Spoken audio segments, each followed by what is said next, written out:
Good morning friends. मैं रविंद्र प्रसाद केसरी। आज मैं एक नया कोशिश कर रहा हूँ आप लोगों के लिए। एनसीईआरटी 10th क्लास हिस्ट्री का जो फर्स्ट चैप्टर है उसके बारे में मैं आपको पढ़ाने का समझाने का कोशिश करूँगा, जिसमें मेरा प्रयास ये रहेगा कि आप हिस्ट्री पढ़ करके कैसे समझ सकते हैं और कैसे आप यहाँ से क्वेश्चन बना सकते हैं, ताकि आपको आइडिया हो जाए कि कौन से पैराग्राफ से कौन से क्वेश्चन आ सकते हैं, 1 नंबर का, 2 नंबर का, 3 नंबर का या फिर 4 या 5 नंबर का। और आपको ये क्वेश्चन बनाने के साथ याद करने का भी आइडिया हो जाए कि आप इसे कैसे याद कर सकते हैं, क्योंकि हम लोग यह समझ पाते हैं कि हिस्ट्री जो है वो सिर्फ रटने का विषय है। तो ऐसा नहीं है, जहाँ तक मेरा मानना है। अगर आप इसे समझ जाते हैं और एक क्वेश्चन को अगर कई तरीके से आप सॉल्व कर लेते हैं तो फिर हमें नहीं लगता है कि आपको रटने की ज़रूरत होगी। जैसे कि हम यहाँ पे शुरुआत करेंगे फर्स्ट चैप्टर से, जिसका नाम है the rise of nationalism in Europe. तो सबसे पहले जो टॉपिक है नेशनलिज्म, ये 2 वर्ड से मिलकर के बना हुआ है। एक है नेशनल और दूसरा है लिज्म। तो नेशनल मतलब तो हम लोग को पता है देश होता है, और दूसरा है लिज्म। लिज्म मतलब होता है हिंदी में वाद। वाद को आप डिफ़ाइन कर सकते हैं लॉयल्टी से, लव से, इमोशन से, सेक्रीफाइस से। तो यहाँ पे अगर हम अपने तरीके से, जिस तरीके से हम नेशनलिज्म को डिफ़ाइन करते हैं, वह क्या हो जाता है कि it is a spirit for the country, it is A love for the country, it is A loyalty for the country, it is a spirit of sacrifice for the country, that is nationalism. तो आप nationalism को इस तरीके से भी define कर सकते हैं कि if people have the loyalty, emotion, love, sacrifice, spirit of sacrifice for the country, it is called the nationalism. यहाँ पे हम लोग देखेंगे इस टॉपिक में, जो कि यूरोप से जुड़ा हुआ है, कि यूरोप में राष्ट्रवाद का उदय कैसे हुआ था। इस पूरे टॉपिक में हम लोग यही पढ़ेंगे। लेकिन सबसे पहले यह जानना ज़रूरी है कि नेशनलिज्म कहा किसको जाता है। तो अभी मैंने आपको बताया कि नेशनलिज्म जो है वो 2 वर्ड से मिलकर के बना हुआ, एक नेशन और दूसरा लिज्म। तो नेशन का मतलब तो देश होता है, लिज्म मतलब होता है loyalty, love, emotion, spirit of sacrifice, etc। ठीक है, तो इसे आप आसानी से लिख सकते हैं। और सबसे पहले 1 नंबर में आपको क्वेश्चन पूछ सकता है कि who did define first nationalism. तो यहाँ पे 1 नंबर में आपको क्वेश्चन पूछ सकता है, तो इसका उत्तर होगा अर्नेस्ट रेनन, कि सबसे पहले नेशनलिज्म को कौन डिफ़ाइन किया था। तो इसका उत्तर आप 1 नंबर में यहाँ से लिखेंगे अर्नेस्ट रेनन। इसको आप अंडरलाइन करते जा सकते हैं, है ना। जैसे कि यहाँ पे हम करेंगे, यहाँ पे देखिए लिखा हुआ है अर्नेस्ट रेनन। ठीक है, दिखाई देगा आपको। दूसरा, इसकी कहानी जो शुरू होती है, हम यहाँ पे नेशनलिज्म ऊपर में है इसलिए इसको हम डिफ़ाइन करने की कोशिश किए हैं। इसकी कहानी अब शुरू होती है फ्रेडरिक सरियू से। तो यहाँ पे लिखा हुआ है कि in 1848 Frederic Sorrieu, a French artist, prepared a series of 4 prints visualizing his dream of a world map of democratic and social republic। Frederic Sorrieu जो था एक फ्रेंच आर्टिस्ट था, फ्रांस का कलाकार था। वह 4 चित्रों की श्रृंखला बनाया था, और यह उसका एक सपना था, यह उसका एक ड्रीम था।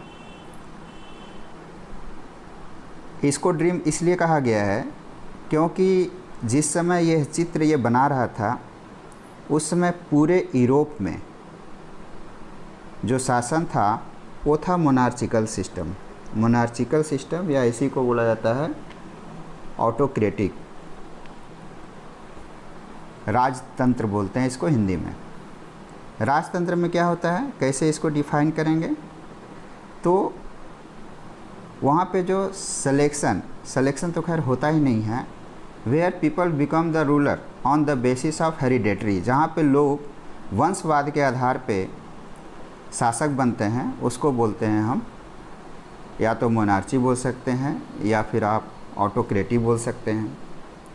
तो हेरिडेटरी सिस्टम के आधार पे वहाँ शासक चुने जाते थे।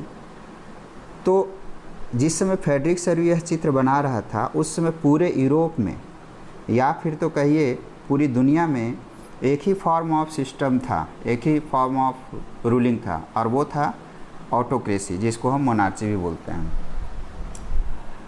और उस समय ये अपने सपनों में यह बात कह रहा था कि एक समय ऐसा आएगा जब शासक जो होगा वह लोगों के विचारों के आधार पर चुना जाएगा। मतलब आप इसे स्पष्ट शब्दों में यह बोल सकते हैं कि डेमोक्रेटिक आधार पे, जैसे आज डेमोक्रेटिक आधार पे है। डेमोक्रेटिक का डेफिनेशन क्या है कि it is a form of the government where rulers are elected by the people.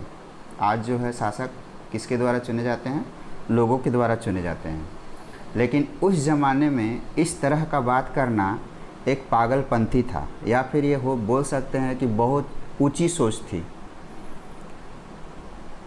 तो अगर आज से 50 वर्ष पहले हम मोबाइल की बात करते कि एक ऐसा डिवाइस आएगा जिससे लोग कनेक्ट होंगे, जिससे आप कनेक्ट होना चाहेंगे, दुनिया के किसी कोने में आप कनेक्ट हो सकते हैं। अगर आपका कोई दोस्त आपसे यह बात कहता तो शायद आप उसे पागल ही कहते, या फिर यह बोल सकते थे कि तुम्हारा ये जो विज़न है ना, वो कभी भी सच होने वाला नहीं है। तो यह फ्रेडरिक सरू का एक ड्रीम था, इसलिए यहाँ पे लिखा गया है, ठीक है, कि visualising his dream of a world made up of democratic and social Republic. इस चित्र को वह जो उसके सपनों के आधार पर बना हुआ था, उसका वह नाम दिया था लोकतांत्रिक एंड सामाजिक गणतंत्र। तो अब यहाँ से क्वेश्चन क्या पूछा जा सकता है, पूछा जा सकता है हु वाज फ्रेडरिक सरू। ठीक है, तो सिंपल है, अगर एक नंबर में पूछता है तो आपको सिर्फ और सिर्फ इतना ही लिखना है कि फ्रेडरिक सरू वाज फ्रेंच आर्टिस्ट। अगर 2 नंबर में पूछता है तो आप इसे थोड़ा सा और बढ़ा सकते हैं कि फ्रेडरिक सरू was French artist prepared a series of 4 prints in 1848। It was his a dream world which he called democratic and social Republic. एक आंसर को आप कई तरीके से भी लिख सकते हैं, ज़रूरी नहीं है कि आपको रटना ही पड़े। एक तो सिंपल है कि फ्रेडरिक सरू वाज द फ्रेंच आर्टिस्ट। अब क्या करना है कि ही क्रिएटेड या ही प्रिपेयर्ड। क्या प्रिपेयर किया भाई, तो सीरीज ऑफ 4 प्रिंट्स। कैसे आप टुकड़ों में बांट के याद कर सकते हैं, कब किया, इन 1848। क्या था ये, अब ये 1948 में अगर डेमोक्रेटिक की बात कर रहा है तो यह ड्रीम ही हो सकता है, ख्वाब ही हो सकता है, एक सपना ही हो सकता है। तो इट वाज हिज ये ड्रीम, यह पूरी तरीके से उसका एक सपना था। और उसका वह नाम क्या दिया भाई, तो डेमोक्रेटिक एंड सोशल रिपब्लिक। अब आगे चल कर के इसी से रिलेटेड एक और क्वेश्चन आता है जिसको हम बोलते हैं यूटोपियन। यूटोपियन वही हो गया कि एक ऐसी सपना देखना समाज के बारे में, एक ऐसी सोच रखना समाज के बारे में, एक ऐसी विचार लाना समाज के बारे में जो कभी भी वास्तविक हो ही नहीं सकता है। इसीलिए इसी से जुड़ी हुई यहाँ पे एक डेफिनेशन आपको मिल जाएगा, ठीक है, कि यहाँ पे आप एक क्वेश्चन जैसे what do you mean by the utopian या व्हाट इज़ यूटोपियन, तो यहाँ पे लिख सकते हैं कि it is A thought about the so ideal society. यह एक विजन है एक ऐसे आदर्श समाज के बारे में which could not exist in reality, जो कभी भी वास्तविक रूप से संभव नहीं हो सकता है ना। अगर आप बुक के आंसर्स में जाएंगे तो आपको रटना पड़ जाएगा। तो आप इस आंसर को कई तरीके से बना सकते हैं, कई तरीके से समझ सकते हैं, है ना, कि it is a thinking about the so ideal society that could not exist in reality, that could not appear in reality, जो कभी भी वास्तविक हो ही नहीं सकता है। तो इसी से जुड़ा हुआ ये दूसरा क्वेश्चन आपका तैयार हो जाता है, यूटोपियन। यूटोपियन मतलब होता ही है एक ऐसी ख्वाब देखना, एक ऐसी सपना देखना जो कभी पूरा नहीं हो सकता है, या वो कभी रियलिटी में बन ही नहीं सकता है, वो कभी वास्तविक रूप में आ ही नहीं सकता है। तो ये दो क्वेश्चन आपको बताए हैं कि यहाँ से क्या पूछ सकता है। अब एक नंबर में आपको ये भी पूछ सकता है कि टुकड़ों में बांट करके कि when did Frederick sir prepared series of 4 prints, तो उसका एक नंबर का क्वेश्चन हो जाएगा 1848, ठीक है। दूसरा एक नंबर का क्वेश्चन अगर बनाना चाहेगा तो ये भी बना सकता है कि what did give name Frederick sir to his ये सीरीज ऑफ 4 प्रिंट्स, तो वहाँ पे आपका आंसर हो जाएगा डेमोक्रेटिक एंड सोशल रिपब्लिक्स। अगर आपको यूटोपियंस के बारे में पूछता है कि यूटोपिया क्या है या यूटोपियन क्या है, यूटोपियन का मतलब आप क्या समझते हो, व्हाट इज़ यूटोपियन, या फिर what do you mean by the utopians, तो आप अपने आंसर में इसको आप कन्वर्ट अगर कर लेते हैं तो आपको आसान हो जाएगा। और अगर आप कहीं कोई सॉल्विंग नोट्स से या फिर कोई टीचर का लिखाया हुआ या फिर आप बुक से कहीं पे अगर रटते हैं तो आप उसको फिर रटते रह जाएंगे और रटना एक प्रवृत्ति हो जाएगा। लेकिन यहाँ पे हम कोशिश कर रहे हैं कि आप इस चीज़ को समझें और समझ के याद करें कि यूटोपियन है क्या। यह एक ड्रीम है, यह एक सोच है, यह एक सपना है जो कि हकीकत में कभी हो ही नहीं सकता है। किसके बारे में? समाज के बारे में है। तो इसको हम जोड़ेंगे कि it is the thinking about the society, या फिर it is the thinking about the so ideal society that could not appear in reality. ये आपका आंसर हो गया और आसानी से आप इसको याद कर सकते हैं कि एक ऐसा सपना है जो कभी भी, समाज के बारे में एक ऐसा सपना है जो कभी भी आप इसको वास्तविक रूप में प्राप्त नहीं कर सकते हैं। तो ये मेरा प्रयास है, पहला प्रयास है। आगे चल कर के हम फिर एब्सोल्यूटिस्ट को डिफ़ाइन करेंगे। नेक्स्ट क्लास में हम हर दिन आपको वीडियो बनाएंगे। अगर आपको अच्छा लगे तो आप अपने फ्रेंड्स लोगों को बताइए, शेयर कीजिए। मैं पिछले 10 सालों से टीचिंग कर रहा हूँ। अभी मैं गवर्नमेंट टीचर हूँ और मैं चाहता हूँ कि आप लोग का सहयोग करूँ। अगर इसमें आप लोगों को कोई कमी नज़र आता है तो मुझे सजेस्ट कीजिए और हमें बताइए, हम फिर उसको और अच्छे तरीके से क्लियर करने की कोशिश करेंगे।